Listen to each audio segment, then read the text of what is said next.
My late reaction sa recently concluded na Miss Equality World 2025 na ginanap sa Bangkok, Thailand. Congratulations to Fayel Valenciano representing Australia na nanalo bilang Miss Equality World 2025. Bali yung first runner-up niya ay Philippines 3 kasi tatlo yung representative ng Philippines. Kaya congratulations din sa Pilipinas. And then the second runner-up is Brazil. Para sa mga hindi nakakaalam, Miss Equality World is a transgender beauty pageant. International beauty pageant po siya, aiming to become an advocate against discrimination and promote equality, in particular sa transgender community, including na rin ang LGBT community.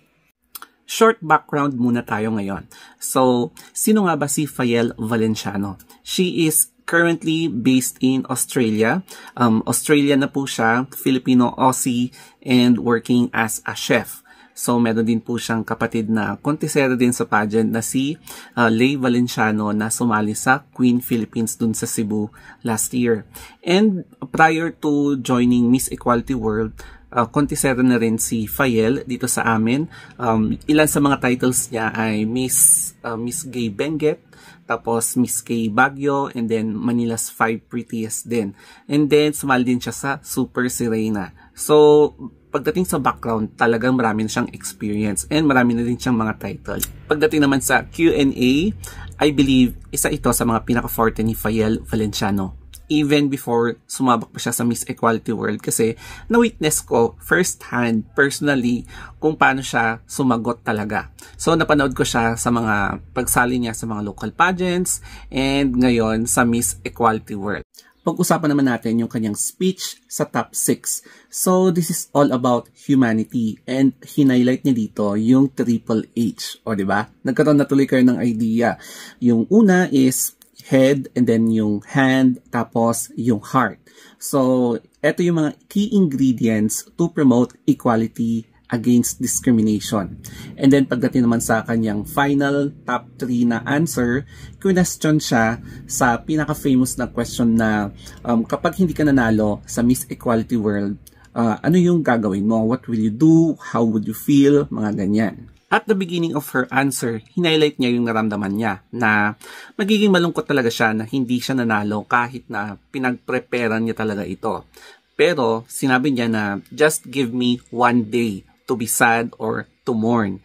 And then the next day, babalik siya sa Miss Equality Organization para to become a help na to spread awareness against discrimination and to promote equality.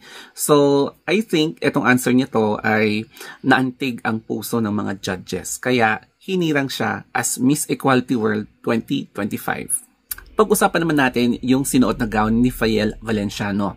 Ang napansin natin is silver-colored na serpentina cut, if I'm not mistaken. Tapos, with a touch of sakura flowers, highlighting the flowers of Baguio City and Benguet Province or the Cordillera region. Kasi she is proud of her Igorota heritage. And yes, she's a pure Igorota.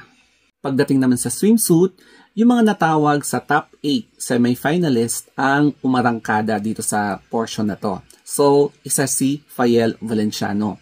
So, syempre, my observation is talagang babaihan, no? With years ba naman ng experience and then plakado talaga. So, malinis yung pagkakarampa niya from the start to finish.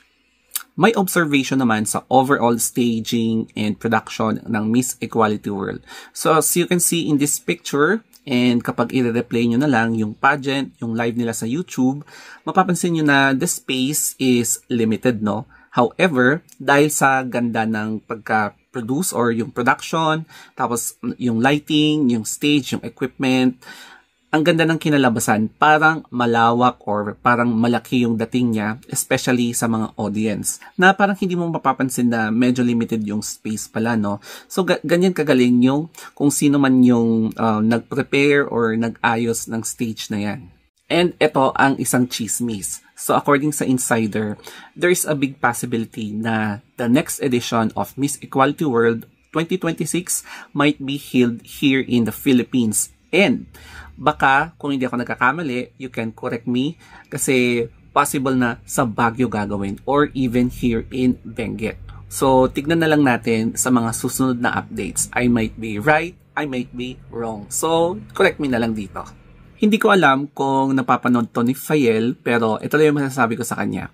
Congratulations once again for your first international title as Miss Equality World 2025. O, diba? So, the stars talaga ay naka-align sa'yo this year. So, hope to see you again soon and enjoy your reign as the first ever Australian to win the international title.